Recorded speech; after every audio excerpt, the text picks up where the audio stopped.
Bismillahirrahmanirrahim. Assalamualaikum dear students and dear viewers. Divide and rule, ये है हमारा आज का टॉपिक और इस टॉपिक पर डिस्कशन करने के लिए हम आपकी खिदमत में हाजिर हुए हैं।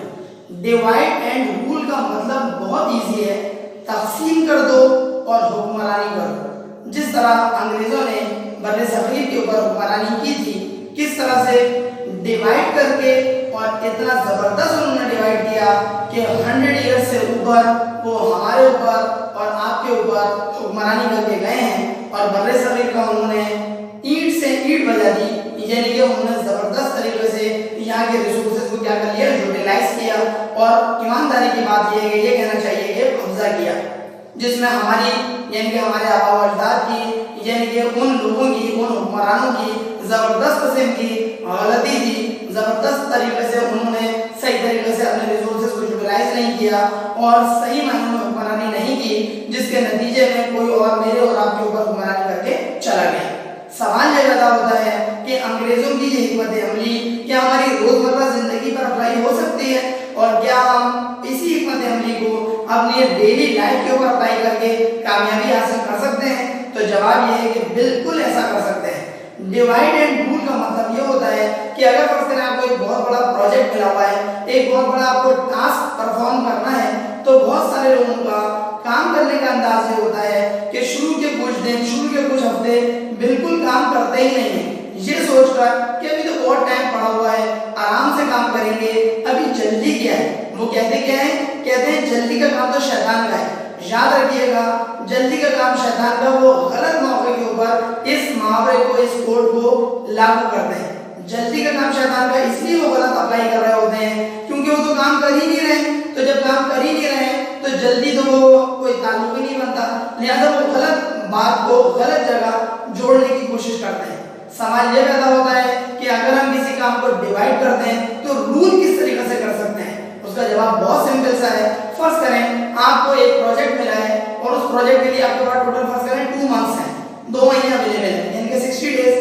अगर आप उस काम को 60 डेज के ऊपर डिवाइड कर दें और एक दिन में जितना काम निकलता है उस काम को उसी दिन परफॉर्म कर लें, तो आप ये बात खुद महसूस करेंगे जैसे जैसे वक्त आगे गुजरेगा वैसे वैसे आपका वो जो प्रोजेक्ट है वो कंटिन्यूअसली क्या होगा, रिड्यूस होता रहेगा और 60 डेज के अंदर अंदर वो प्रोजेक्ट आप मुकम्मल कर लेंगे। लेकिन फर्ज करें आपने उलट काम किया, आपने कहा तो बहुत टाइम है, 1 महीना तो मैं आराम से गुजारूंगा और अगला 1 महीना में काम करना शुरू करूंगा। इसका मतलब ये हुआ आपको जो 60 डेज मिले थे उन डेज को आपने खुद ही अपनी करतूत के सबब कम करके टोटल 30 डेज में कन्वर्ट कर दिया, क्योंकि 30 दिन तो आपने कोई काम ही नहीं किया। अब जब 30 दिन आपको मिले, अब 30 दिन में आपको उसी काम को डबल परफॉर्म करना पड़ेगा ताकि रिमेनिंग 30 डेज में आप उस काम को कंप्लीट कर लें।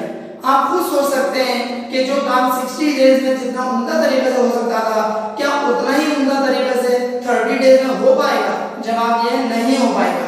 इसका मतलब क्या हुआ कि आपको लाजमी तौर पर उन 60 डेज में ही अगर आप अप्लाई करते थे, डिवाइड करते थे उस काम को, तो एक दिन में बहुत छोटा सा हिस्सा उस काम को परफॉर्म करने के लिए निकलता और इस तरीके से आप बेहतर तौर पर उस काम को बहुत ही उम्दगी से, बहुत ही खूबसूरती से, बेहतरीन तरीके से उस प्रोजेक्ट को, उस टास्क को, उस ड्यूटी को, उस ऑब्लिगेशन को मुकम्मल कर सकते थे। लेकिन क्या ही अच्छा हो कि आप इस बात पर अमल करें। और बहुत सारे लोग क्या करते हैं, अपनी उन ड्यूटीज को उन टाइम, जितना टाइम उनके पास अवेलेबल है उस टाइम के अंदर इब्तिदाई दिन, इब्तिदाई हफ्ते, बाद इब्तिदाई महीने बिल्कुल काम नहीं करते और जो रिमेनिंग टाइम रह जाता है उसके अंदर उसको हपड़ दपड़ में जल्दी उसको परफॉर्म करने की कोशिश करते हैं, जिसकी वजह से उनकी परफॉर्मेंस का ग्राफ ऊपर जाने के बजाय नीचे आ जाता है। पढ़ाई के ऊपर भी आप इस चीज को अप्लाई कर सकते हैं। बच्चे को पूरा साल मिलता है लेकिन आखिर के 2 महीने, 1.5 महीने, 1 महीना जब वो पढ़ाई करेगा तो आप खुद सोच सकते हैं किस तरह से उसका रिजल्ट अच्छा आ सकता है। हर शोबे के अंदर आप इसी काम को, इसी बात को अप्लाई कर सकते हैं और अप्लाई करने के बाद बेहतर से बेहतर रिजल्ट हासिल कर सकते हैं। उम्मीद है आपको हमारी ये बात अच्छी लगेगी।